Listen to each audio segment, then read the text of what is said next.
Assalamualaikum warahmatullahi wabarakatuh. Salam sejahtera untuk kita semua. Terima kasih sudah hadir kembali di channel Selamat Untung, tempat di mana kisah-kisah nyata dan legenda mistis kami hadirkan dengan penuh rasa dan makna. Semoga Anda semua selalu diberi kesehatan, keselamatan, dan ketenangan dalam setiap langkah. Dukung terus channel kami dengan cara subscribe, like, dan aktifkan loncengnya, agar Anda tidak ketinggalan cerita-cerita pilihan yang akan terus kami sajikan. Mari kita mulai ceritanya.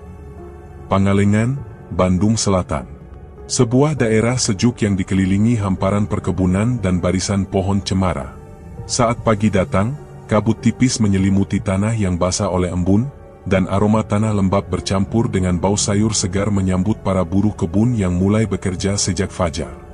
Di tempat inilah Mahfud memulai hari-hari barunya sebagai pekerja di lahan milik seorang juragan kaya, Haji Komar.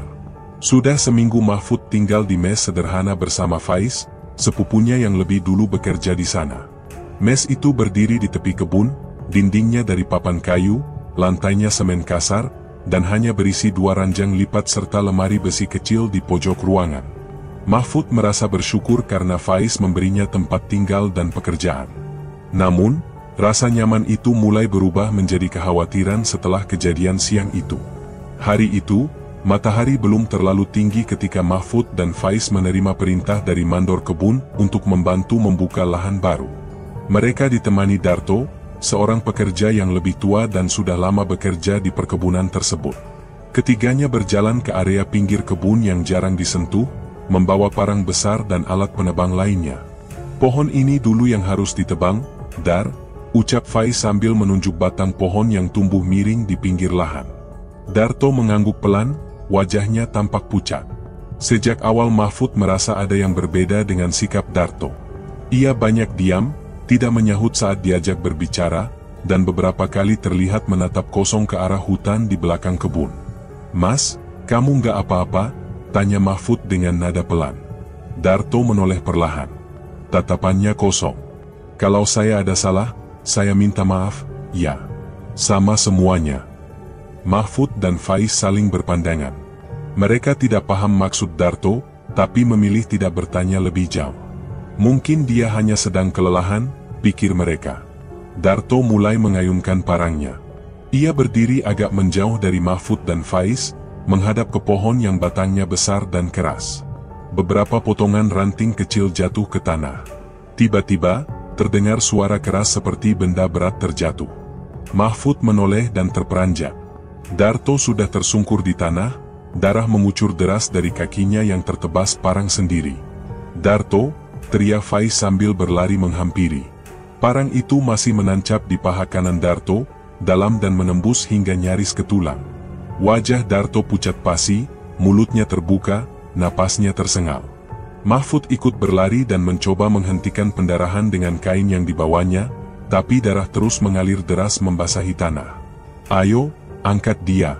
Kita harus bawa ke pos," teriak Faiz. Mereka mengangkat tubuh Darto yang sudah lemas.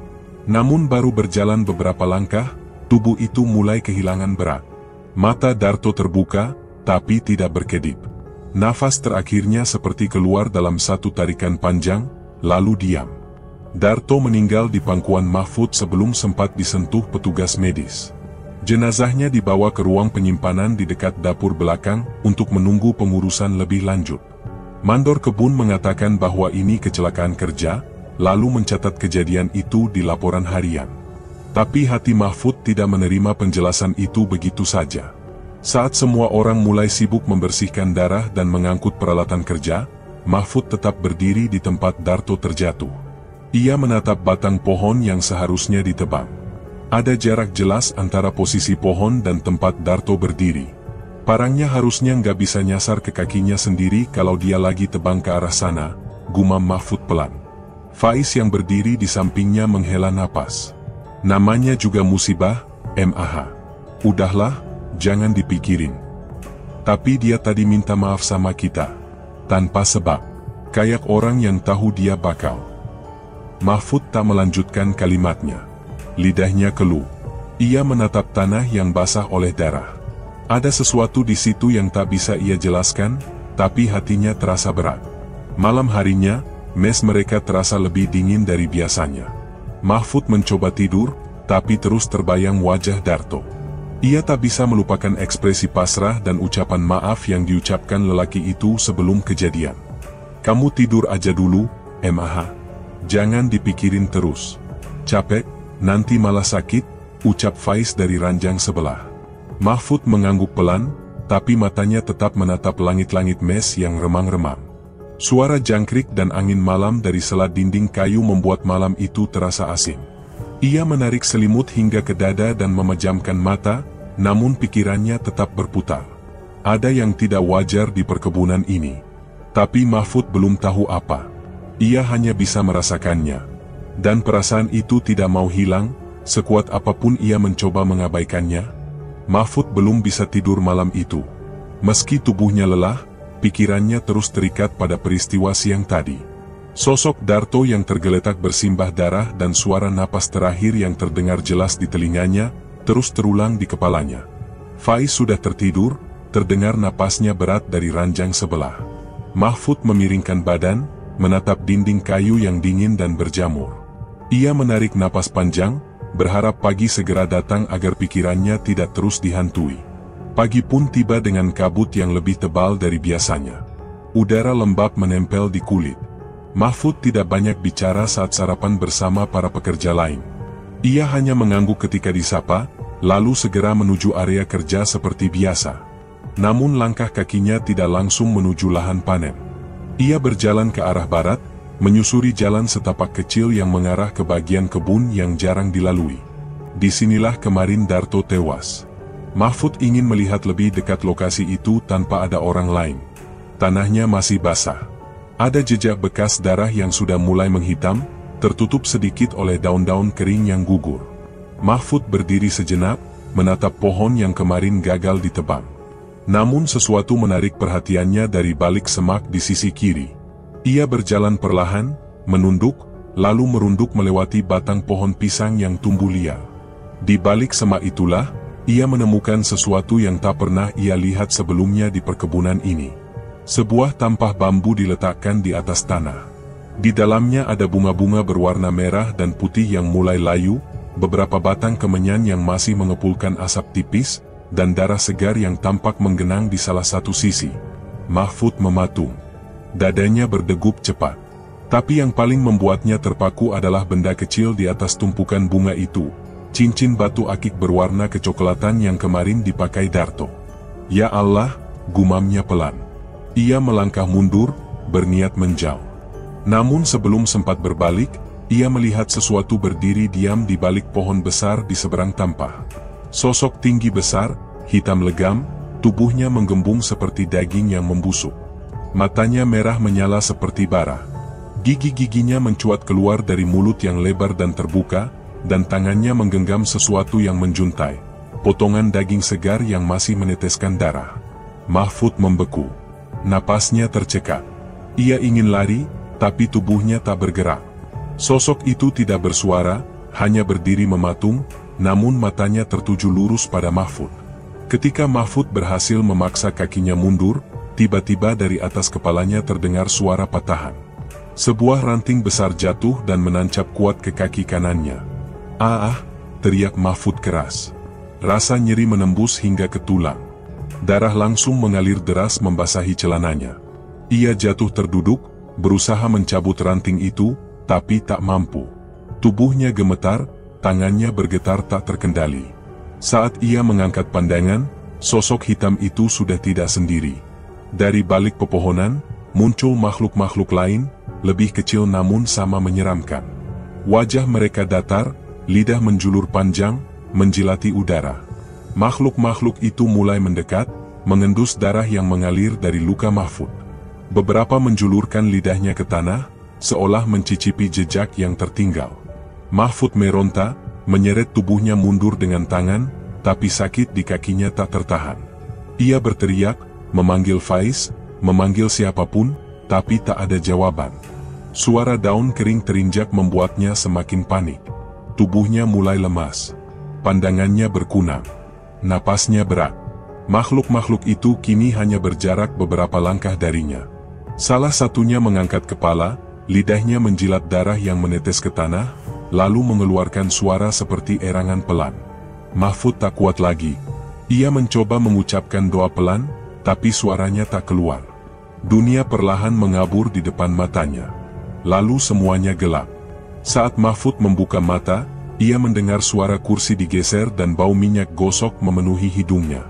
Cahaya samar dari jendela memperlihatkan wajah Faiz yang sedang duduk di pinggir ranjang, mengganti perban di kakinya yang kini dibalut kain bersih. "Alhamdulillah kamu sadar juga," ucap Faiz lirih. Mahfud menatapnya kosong, mencoba memahami apa yang terjadi. Kepalanya berat, kakinya nyeri. "Aku nemuin kamu tadi siang, pingsan di balik semak. Luka kamu parah, MAH. Kayaknya kena ranting besar." "Kamu ngapain ke sana sendirian?" tanya Faiz pelan. Mahfud tidak langsung menjawab. Matanya menatap langit-langit mes, lalu perlahan turun menatap dinding kayu di samping tempat tidurnya. Ia menarik napas, mencoba menenangkan diri. Semua terasa nyata. Darah, luka, makhluk-makhluk itu. Ia tahu itu bukan mimpi. Di sana ada yang aneh, gumam Mahfud pelan. "Aku nemu sesajen dan cincin Darto." Faiz terdiam. Ia menatap Mahfud lama, lalu memalingkan wajah. Tidak berkata apa-apa. Hanya suara serangga malam dan angin yang menyelinap dari sela jendela yang mengisi keheningan kamar. Mahfud menutup mata. Tapi pikirannya tetap terjaga. Sosok itu, darah itu, semuanya belum benar-benar hilang dari kepalanya.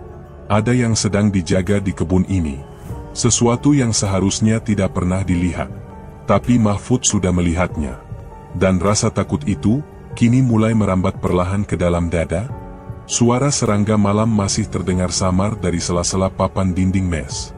Mahfud belum memejamkan mata sejak kejadian siang tadi. Rasa nyeri di kaki mulai mereda, tapi pikirannya belum bisa tenang. Ia terus memikirkan makhluk-makhluk yang ia lihat di kebun, tampah penuh darah, dan cincin milik Darto yang tergeletak di atas bunga layu. Semua itu membuat dadanya sesak. Di ranjang sebelah, Faiz terlihat tertidur, meskipun wajahnya tampak lelah. Mahfud memutar tubuhnya menghadap ke jendela. Angin dingin berembus pelan, menembus celah kecil di antara kayu. Ia menarik selimut sampai ke dada, tapi udara terasa makin menusuk. Saat itulah jendela yang semula hanya terbuka sedikit, terbanting lebar hingga menghasilkan suara keras. Mahfud langsung terduduk. Angin kencang menerpa masuk bersama bau anyir yang menyengat. "Asap?" gumam Mahfud dengan suara nyaris tak terdengar.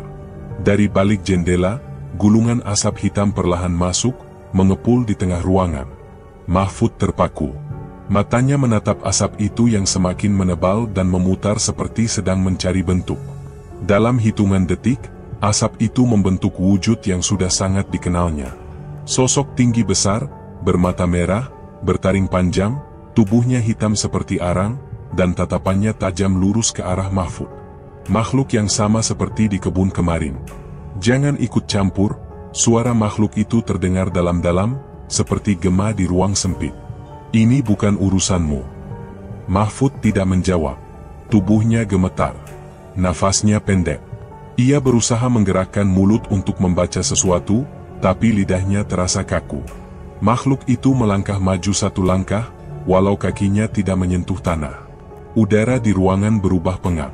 Mahfud mencengkeram ujung selimut, lalu memejamkan mata kuat-kuat. Dengan sisa kekuatan yang ia punya, Mahfud mulai membaca ayat-ayat yang ia hafal. Suaranya pelan, bergetar, tapi terus keluar. Lidahnya kaku, tapi tekadnya mendorong bibirnya untuk bergerak. Ayat-ayat itu keluar satu persatu, meski lemah dan terbata-bata. Makhluk itu menggeram. Matanya yang merah menyala tampak berkedip cepat. Uap dari tubuhnya mulai bergejolak. "Berhenti!" suaranya memekik, tapi Mahfud tidak berhenti membaca. Ia lanjutkan walau napasnya tercekat. Makhluk itu berteriak keras. Suaranya menggetarkan dinding mes. Asap hitam di tubuhnya meledak seperti dibakar dari dalam.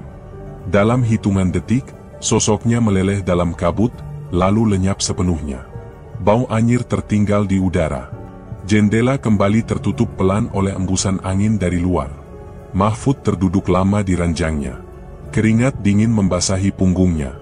Tangannya masih bergetar, dan matanya tak berkedip menatap sudut ruangan yang barusan menjadi tempat makhluk itu berdiri. Di seberangnya, Faiz masih terbaring, tidak bergerak. Entah benar-benar tidur atau hanya pura-pura, Mahfud tidak ingin tahu sekarang. Keesokan paginya, langit masih mendung ketika Mahfud duduk di tangga mes sambil menatap ke arah kebun. Kakinya masih dibalut perban, tapi ia memaksakan diri untuk tetap bangun. Beberapa pekerja tampak lewat, menyapanya.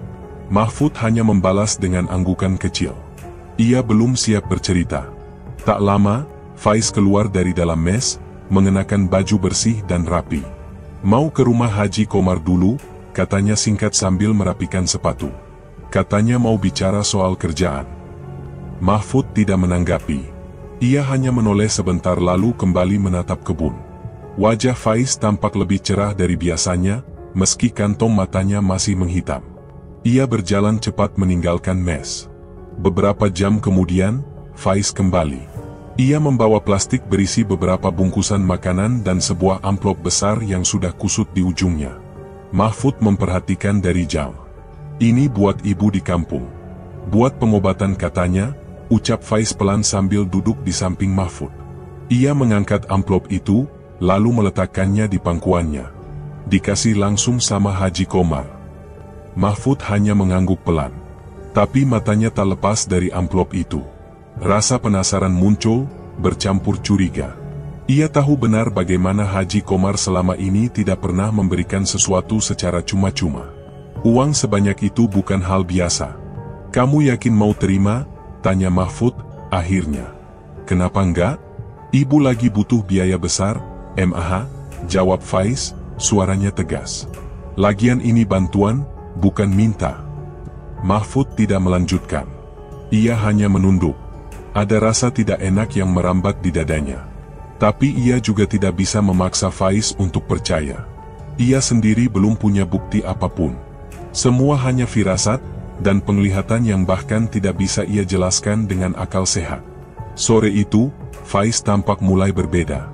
Ia lebih banyak diam, tapi juga lebih tertutup. Mahfud memperhatikan perubahan kecil itu. Caranya menyimpan amplop, gerak matanya yang gelisah, dan senyum yang terlihat dipaksakan. Tapi Mahfud tidak ingin bertanya lebih jauh. Ia tahu ada sesuatu yang salah, tapi tidak tahu harus mulai dari mana. Malamnya, Mahfud kembali tidur lebih awal. Tapi kali ini ia tak lagi bisa tenang. Bayangan makhluk hitam itu masih melekat kuat di ingatannya. Dan kini, sebuah pertanyaan mulai tumbuh dalam pikirannya, apakah yang dilihatnya kemarin hanya peringatan, atau awal dari sesuatu yang lebih gelap? Ia memejamkan mata, tapi dadanya terasa berat. Suara angin dari luar kembali terdengar, membuat jendela bergetar pelan. Tidak ada yang masuk malam itu, tapi Mahfud tahu, rasa tenang belum kembali. Sejak menerima amplop dari Haji Komar, Faiz mulai berubah. Mahfud memperhatikan semuanya. Ia tak lagi banyak bicara seperti biasanya. Pulang kerja, Faiz lebih sering duduk diam di pojok mes, menatap kosong ke lantai, seakan pikirannya terus dibebani sesuatu yang tidak bisa ia ceritakan. Wajahnya tampak semakin pucat dari hari ke hari, dan matanya menghitam karena kurang tidur. Mahfud tidak menegurnya, tapi ia tahu ada sesuatu yang tidak beres. Beberapa malam setelahnya, Mahfud terbangun di tengah malam karena mendengar suara lirih seperti orang berbicara. Awalnya ia pikir Faiz sedang mengigau, tapi saat menoleh, Mahfud melihat Faiz duduk di tepi ranjangnya sendiri, berbicara pelan ke arah tembok kosong di seberangnya. Udah, jangan ganggu aku lagi, aku cuma pakai buat bantu ibu, bisik Faiz lirih, seakan menahan tangis. Mahfud tak berani menyela. Ia hanya mengamati dari balik selimut, dada berdebar kencang. Ia menahan napas saat Faiz tiba-tiba berhenti bicara dan berbaring kembali, lalu menutupi seluruh tubuhnya dengan selimut. Malam itu terasa sangat panjang. Besoknya, Mahfud bertanya perlahan saat sarapan, mencoba membuka obrolan. Kamu sakit, Faiz? Muka kamu pucat. Enggak, cuma kecapean, jawab Faiz cepat tanpa menatap. Semalam kamu ngomong sendiri, lanjut Mahfud hati-hati. Faiz meletakkan sendoknya, lalu berdiri. Aku mau ke kebun duluan. Ia pergi tanpa menoleh, meninggalkan Mahfud yang duduk sendiri di meja makan kecil itu. Suasana pagi mendadak terasa dingin meski matahari sudah muncul. Malam berikutnya, suasana di mes semakin tidak nyaman. Hujan turun sejak sore, membuat udara semakin lembab. Mahfud mencoba tidur lebih awal karena tubuhnya mulai terasa lelah, tapi pikiran tetap gelisah. Sekitar tengah malam, suara ketukan pelan terdengar dari arah jendela.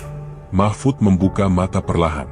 Angin kembali masuk dari celah-celah papan dinding, membawa bau tanah basah yang tercampur sesuatu yang asing.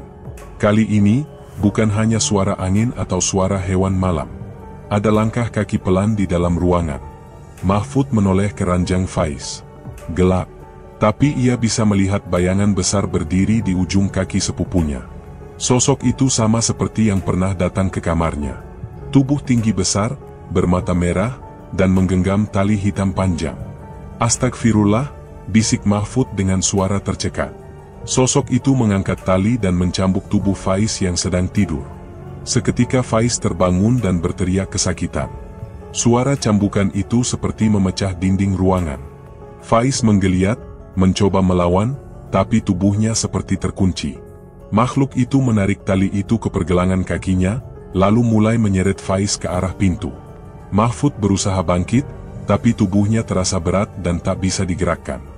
Mulutnya juga tidak bisa bersuara.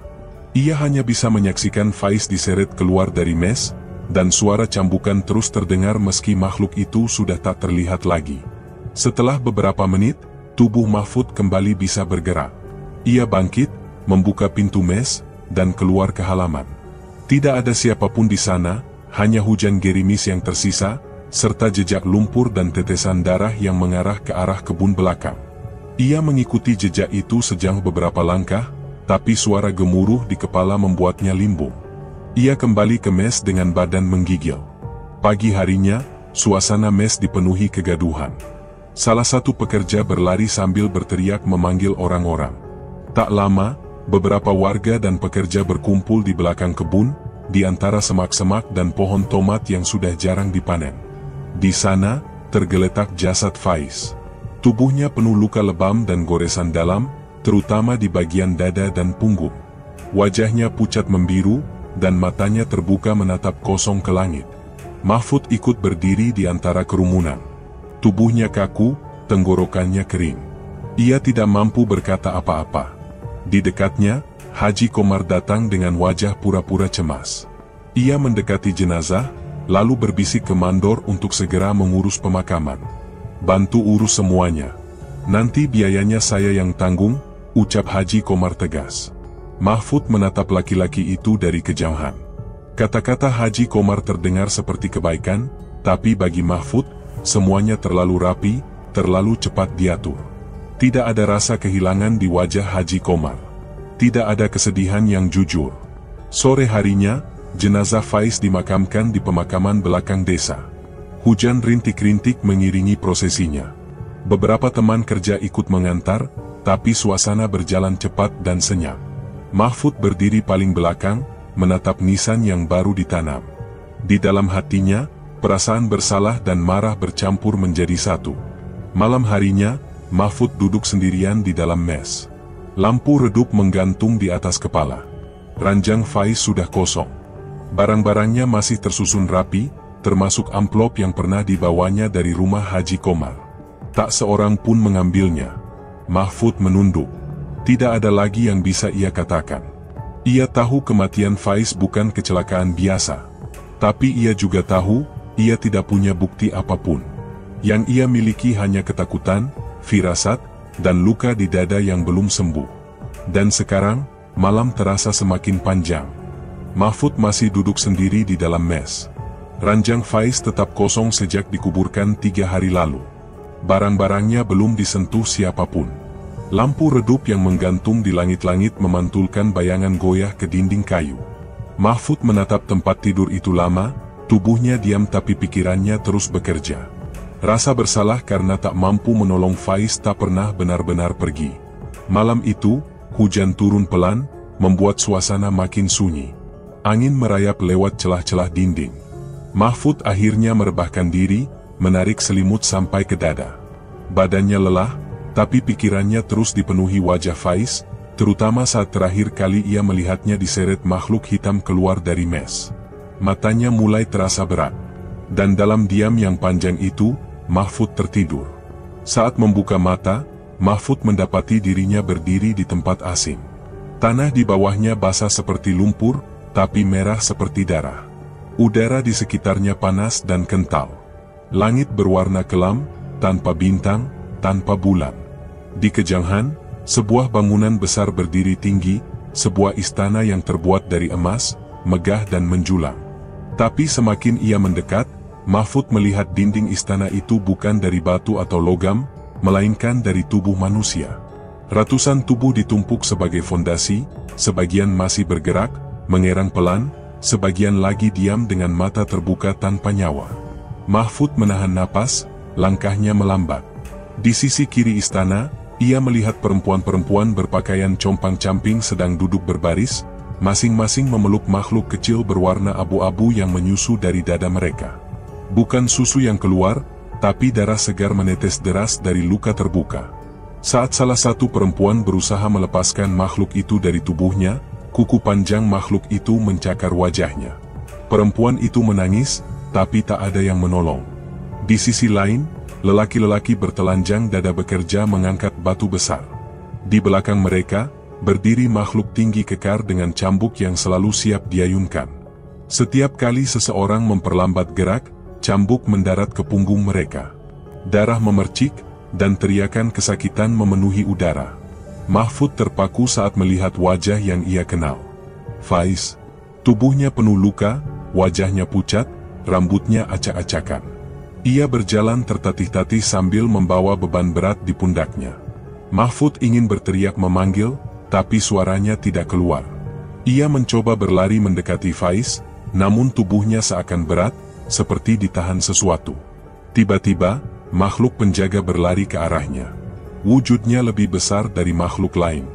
Kulitnya keras seperti batu, matanya merah membara, dan cambuk di tangannya menyala seperti bara.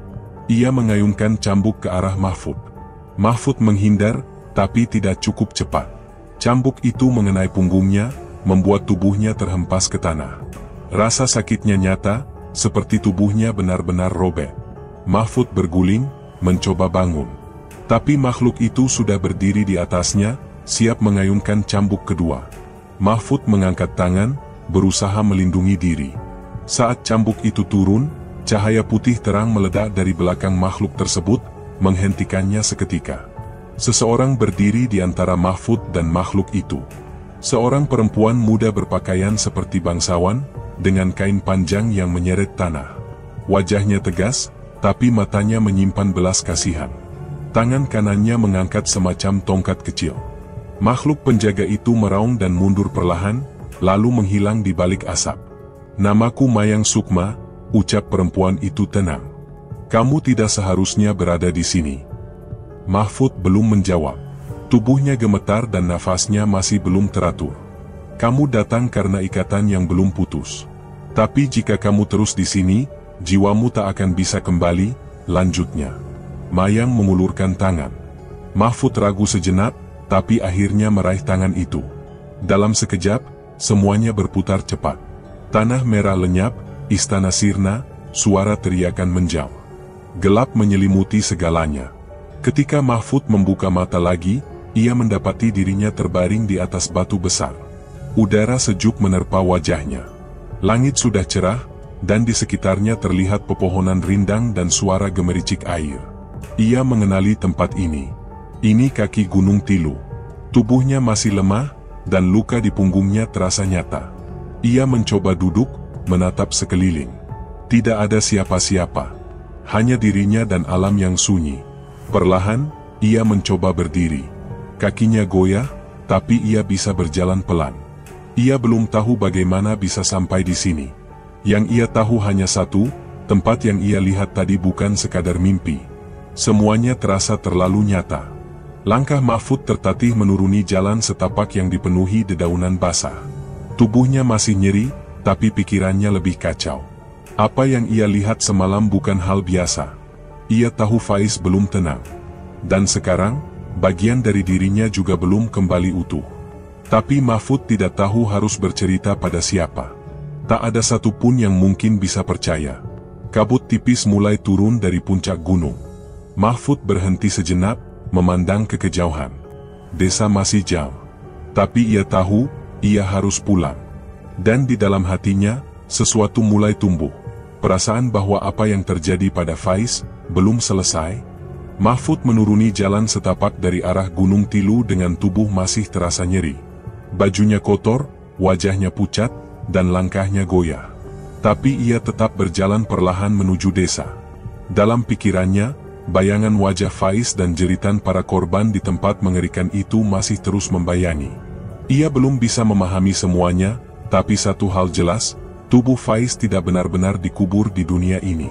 Saat mencapai warung milik Bu Saminah di tepi jalan utama desa, Mahfud disambut teriakan histeris. Seorang lelaki tua yang duduk di bangku bambu langsung jatuh terduduk, dan dua perempuan berlari sambil memanggil nama Allah. Mahfud terpaku, tidak paham apa yang terjadi. Warga lain mulai berdatangan, dan sebagian menatapnya dengan wajah pucat. Seorang pemuda bernama Wawan mendekat perlahan. "Itu, Mahfud, kan?" gumam Wawan dengan suara parau. "Iya, ini aku. Kenapa kalian semua takut?" tanya Mahfud bingung. Wawan menelan ludah, lalu menjawab, Kamu sudah dikubur 3 hari lalu.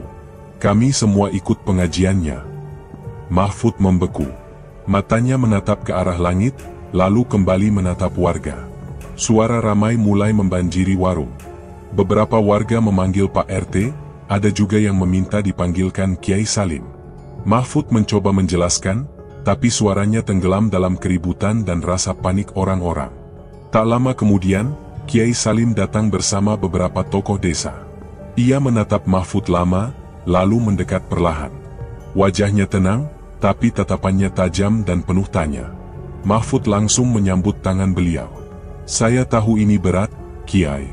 Tapi saya tidak mati. Saya dibawa ke tempat aneh. Tempat itu bukan dunia ini," ucap Mahfud sambil menahan gemetar. Kiai Salim tidak langsung menjawab. Ia memandangi Mahfud dari ujung kepala hingga kaki, lalu memberi isyarat kepada warga agar tenang. "Malam ini, kita bongkar kuburan Mahfud dan Faiz," kata Kiai Salim singkat. Malam itu, dengan penerangan obor dan lampu petromak, warga berkumpul di pemakaman desa. Beberapa orang membawa cangkul dan linggis. Mahfud berdiri di belakang Kiai Salim, tubuhnya masih lemas, tapi pikirannya penuh dengan dugaan. Saat liang pertama dibuka, suasana makin hening. Setiap lapisan tanah yang terangkat, suara cangkul terasa seperti menggores ketegangan malam. Ketika papan nisan dan lapisan papan jenazah dibuka, semua orang mundur perlahan.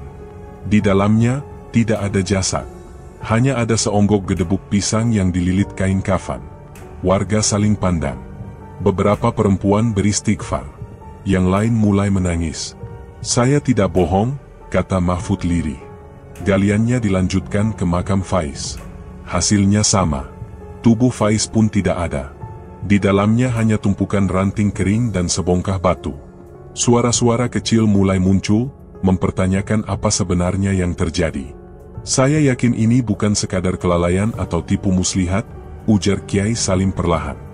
"Ini bagian dari praktik ilmu hitam. Mayat asli dikirim ke alam lain, dan jasad palsu ditanam untuk menutupi jejak." Warga terdiam. Beberapa mulai menyebut nama Haji Komar, namun masih dalam bisik-bisik. Mahfud memandang wajah orang-orang satu persatu. Wajah penuh keraguan, antara percaya dan menolak kenyataan. "Tapi Haji Komar orang baik, Kiai," ujar Pak RT pelan. "Dia bangun musala, bantu anak yatim, dan banyak warga yang ditolong. Kadang, yang paling terang justru menyimpan kegelapan paling dalam," jawab Kiai Salim tegas. Mahfud maju satu langkah. "Saya lihat Faiz di tempat itu. Mereka disiksa, disuruh kerja seperti budak. Saya lihat banyak wajah lain juga. Dan tempat itu nyata." Seorang ibu tua bernama Mak Inem mulai menangis. "Jadi anakku yang hilang itu juga bisa?" Beberapa warga lain mulai membuka suara. Ada yang kehilangan sanak saudara secara misterius, ada yang mayatnya tak bisa ditemukan saat kecelakaan kerja di kebun. Semua cerita itu dulu dianggap musibah biasa. Tapi malam itu, semua jadi terlihat berbeda. Meski sudah ada bukti, sebagian warga masih belum bisa menyalahkan Haji Komar. Sosoknya terlalu kuat, terlalu lama dikenal sebagai orang yang dermawan. Mereka takut salah menuduh. Mahfud hanya menunduk. Ia tahu, membongkar kejahatan ini tidak cukup hanya dengan kata-kata atau mimpi. Tapi ia juga tahu, semua ini bukan kebetulan.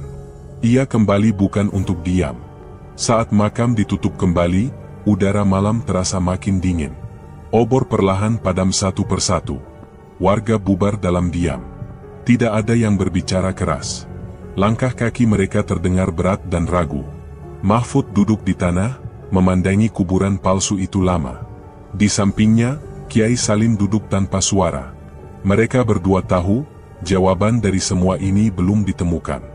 Tapi malam ini, setidaknya, kebenaran mulai membuka dirinya sedikit demi sedikit. Namun belum cukup untuk menjatuhkan yang bersalah. Belum cukup untuk menyelamatkan yang masih tersisa. Dan belum cukup untuk memulihkan mereka yang sudah pergi. Malam setelah pembongkaran makam palsu itu masih membekas di benak banyak warga. Mahfud belum beranjak dari rumah Kiai Salim, mencoba memulihkan diri sambil merangkai semua potongan kejadian yang ia alami.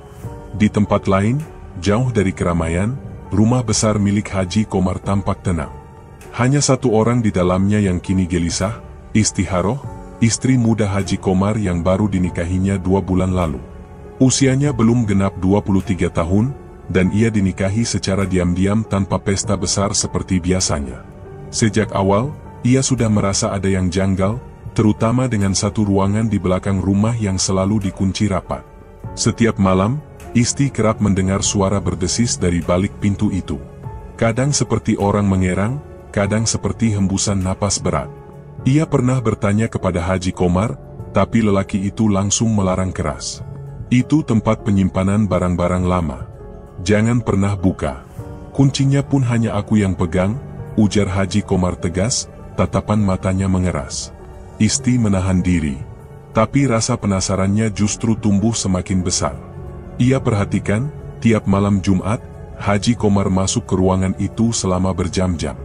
Setelah keluar, tubuhnya bau kemenyan dan wajahnya seperti orang habis menangis. Isti pernah mengintip dari lubang pintu, namun yang terlihat hanya bayangan gelap dan samar-samar cahaya lilin.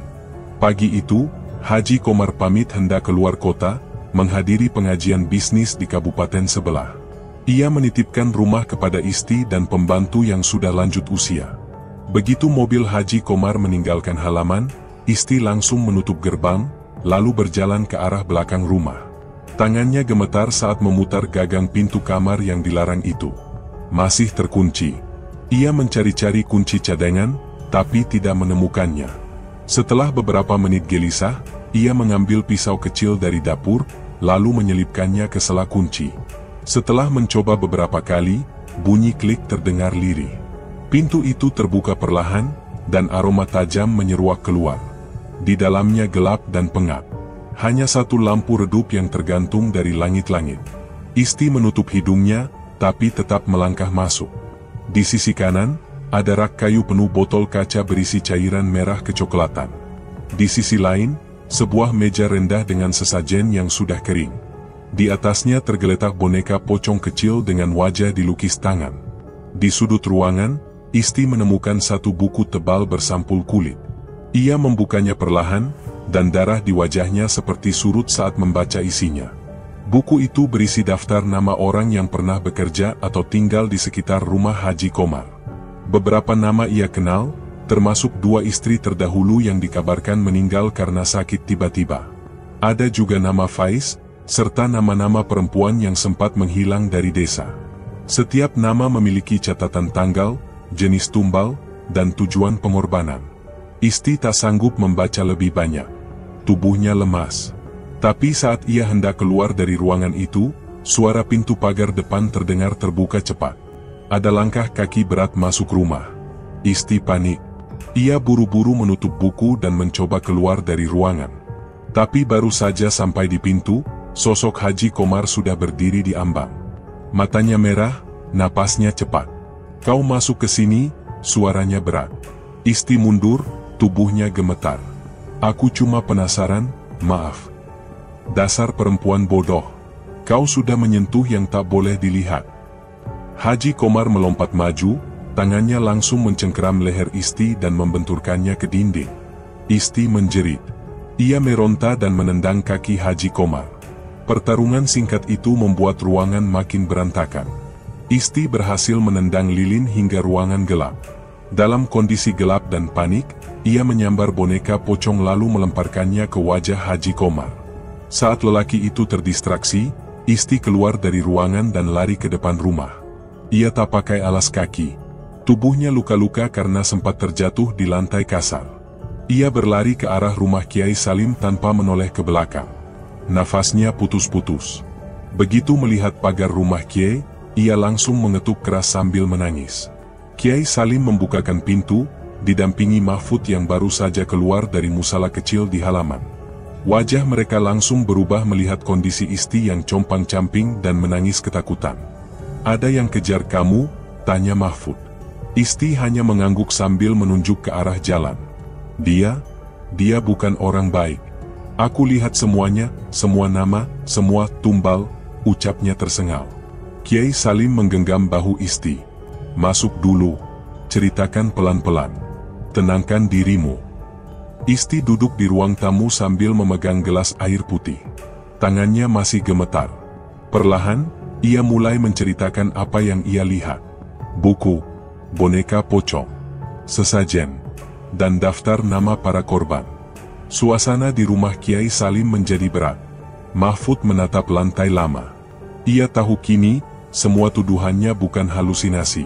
Tapi mendengar dari istri Haji Komar sendiri, rasanya seperti luka lama yang dibuka paksa. Di luar rumah, angin malam mulai berhembus kencang. Pohon-pohon di halaman berderak pelan. Tapi tak ada satupun dari mereka yang bicara. Mereka hanya duduk dalam diam, menyadari bahwa kejahatan yang mereka hadapi lebih dalam dari yang selama ini mereka duga. Sesuatu yang selama ini bersembunyi di balik nama besar dan derma. Dan malam itu, rasa takut mulai berubah menjadi keyakinan. Tapi untuk melawan, mereka harus tahu apa yang sedang mereka hadapi. Dan Isti, tanpa disangka, telah membawa kunci yang selama ini mereka cari. Malam masih bergelayut saat Kiai Salim selesai mendengarkan pengakuan Isti. Mahfud berdiri mematung di sudut ruangan. Sorot matanya tajam, dadanya naik turun. Suasana rumah itu dipenuhi hawa panas yang bukan dari udara, melainkan dari kemarahan yang terpendam. Keesokan paginya, sebelum matahari naik tinggi, Kiai Salim mengajak Mahfud mendatangi para tokoh kampung.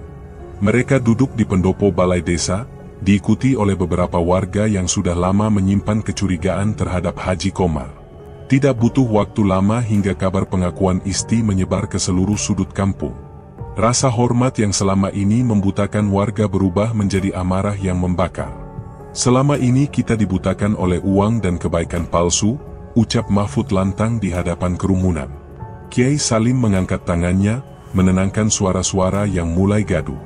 Kita akan lihat dengan mata kepala sendiri. Jangan asal bicara sebelum bukti di depan kita.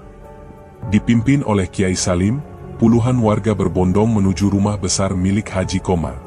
Di tangan mereka tergenggam obor, golok, dan kayu panjang. Beberapa membawa senter. Langit mulai mendung. Angin berhembus pelan namun dingin.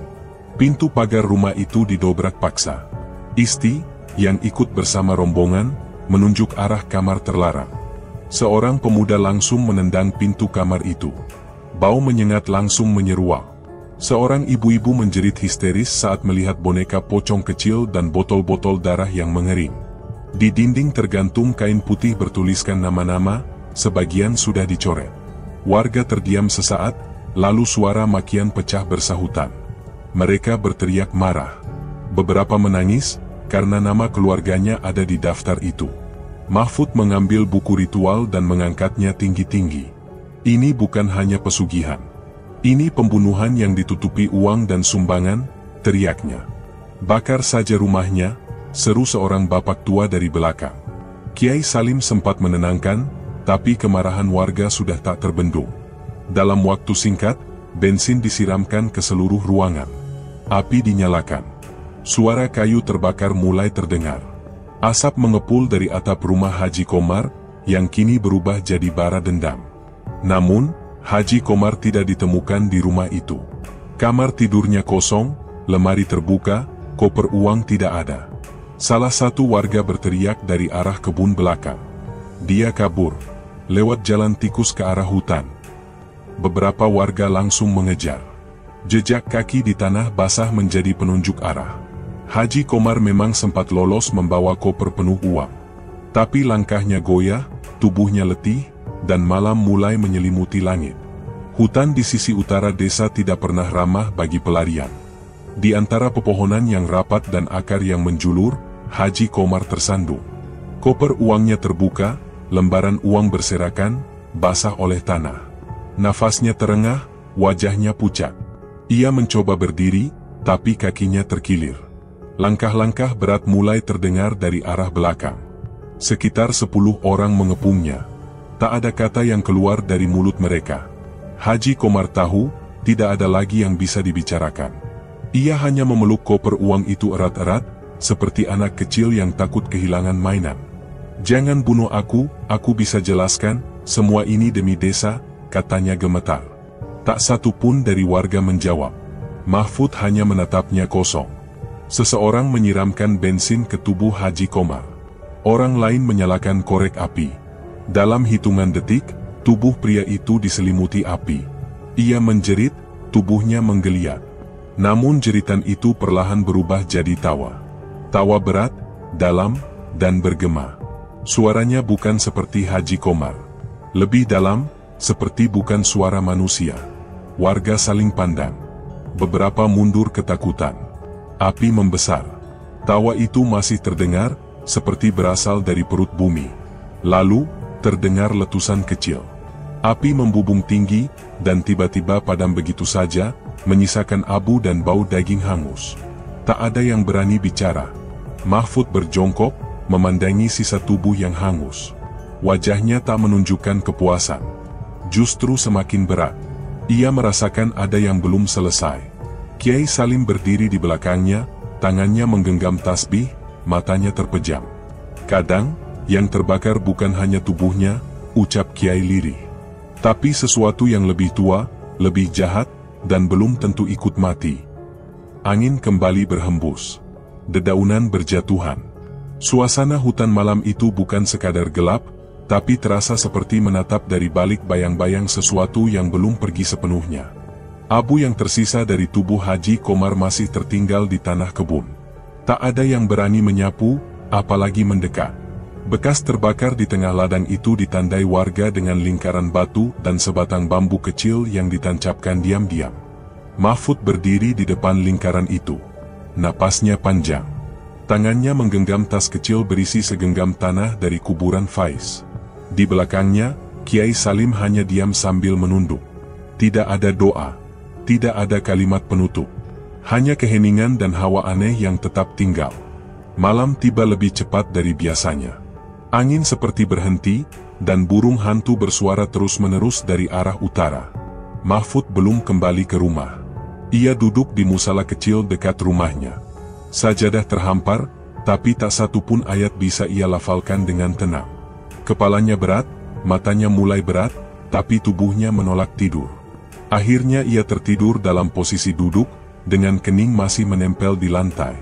Dalam tidurnya, ia melihat tempat gelap tanpa batas. Dingin menusuk. Ada sosok berdiri jauh di depan, tinggi, berjubah merah kehitaman. Panjer setan. Wajahnya tidak terlihat jelas, tapi suara dari balik tubuhnya terdengar dalam kepala Mahfud. "Perjanjian belum selesai. Kau pikir api bisa membakar ikatan?" Mahfud tidak bisa menjawab. Kakinya terpaku. Suara jeritan terdengar dari segala arah. Suara perempuan, anak-anak, bahkan suara Faiz. "Mereka masih milikku," lanjut Panjer setan. "Haji Komar hanya jembatan. Tapi pintu tetap terbuka." Lalu cahaya merah meledak, dan Mahfud terbangun. Keringat membasahi tubuhnya. Napasnya memburu. Kiai Salim sudah berdiri di sampingnya, memegang segelas air putih. Aku tahu, ucap Mahfud dengan suara pelan. Aku tahu ini belum berakhir. Kiai Salim tidak menanggapi. Ia hanya duduk di sebelah Mahfud dan berkata, kau harus kuat. Tak semua bisa diselesaikan dengan api dan kemarahan. Hari-hari selanjutnya berjalan biasa. Warga kembali bekerja di ladang. Warung-warung buka seperti biasa. Tidak ada kejadian aneh. Tapi Mahfud tidak bisa tidur nyenyak. Setiap malam ia mendengar suara Faiz, bukan dari telinga, tapi dari dalam kepalanya. Suara itu tidak menyalahkan. Hanya memanggil, pelan, seperti sedang terjebak di balik dinding yang tidak bisa ditembus. Suatu sore, Mahfud kembali mengunjungi rumah Haji Komar yang kini hanya puing-puing. Di tengah reruntuhan, ia melihat sesuatu menyembul dari balik tanah. Ia gali perlahan, dan menemukan benda seperti kotak kayu kecil. Ia membukanya perlahan. Di dalamnya, buku ritual itu kembali utuh. Tidak terbakar, tidak rusak. Masih dengan tulisan dan bercak darah yang sama. Ia membawanya ke rumah Kiai Salim. Mereka membacanya bersama, lembar demi lembar. Di bagian terakhir, tertulis kalimat pendek dengan tulisan kasar, selama satu nama belum dibebaskan, pintu tetap terbuka. Nama itu adalah Faiz. Dan di bawahnya, puluhan nama lain yang belum pernah Mahfud lihat. Warga dari desa-desa lain. Anak-anak muda. Perempuan-perempuan muda yang hilang. Semuanya tertulis jelas. Tidak tercoret. Mahfud menutup buku itu perlahan. Tangannya gemetar. Ia pandangi Kiai Salim, yang tampak lebih tua dari biasanya. Keduanya duduk dalam diam. Tak ada yang bicara, karena tak ada yang bisa diucapkan. Malam itu, Mahfud kembali ke rumah. Ia masuk ke kamarnya, mematikan lampu, dan berbaring. Tapi ia tidak memejamkan mata. Ia hanya menatap langit-langit, tangan menggenggam batu kecil yang diberikan Putri Mayang Sukma di dunia mimpi, batu yang katanya bisa menunjukkan jalan pulang bagi yang tersesat. Di luar rumah, angin mulai bertiup. Tidak kencang, tapi cukup untuk membuat pintu kayu berderit pelan. Suara itu seperti berulang, seolah ada seseorang yang berjalan pelan di sekitar rumah. Mahfud tidak bergerak. Ia hanya menarik selimut sampai ke dagu, lalu memejamkan mata. Dalam gelap itu, suara Faiz terdengar lagi. Kali ini lebih jelas. Tidak minta tolong. Tidak memanggil. Hanya berkata satu kalimat yang membuat tubuh Mahfud kaku. Kalau aku belum pulang, berarti pintu masih terbuka. Suasana menjadi hening. Angin berhenti. Semua suara lenyap. Dan di sudut meja kayu, buku ritual itu kembali terbuka sendiri. Tidak ada tangan yang menyentuhnya. Hanya halaman yang bergeser perlahan, dan api lilin yang berkedip satu kali, sebelum padam. Terima kasih telah menyimak cerita ini hingga akhir. Jika kisah ini mengguncang hatimu, itu karena kebenaran memang tak selalu nyaman untuk didengar. Setiap cerita menyisakan jejak, dan mungkin, satu di antaranya tertinggal di dalam dirimu. Kami tak minta banyak, cukup dukungan tulusmu dengan like, komentar, dan subscribe agar kami bisa terus menghidupkan kisah-kisah seperti ini. Sampai jumpa di cerita berikutnya. Dan ingat, beberapa pintu tidak perlu dibuka, tapi beberapa cerita memang harus diceritakan. Wassalamualaikum warahmatullahi wabarakatuh.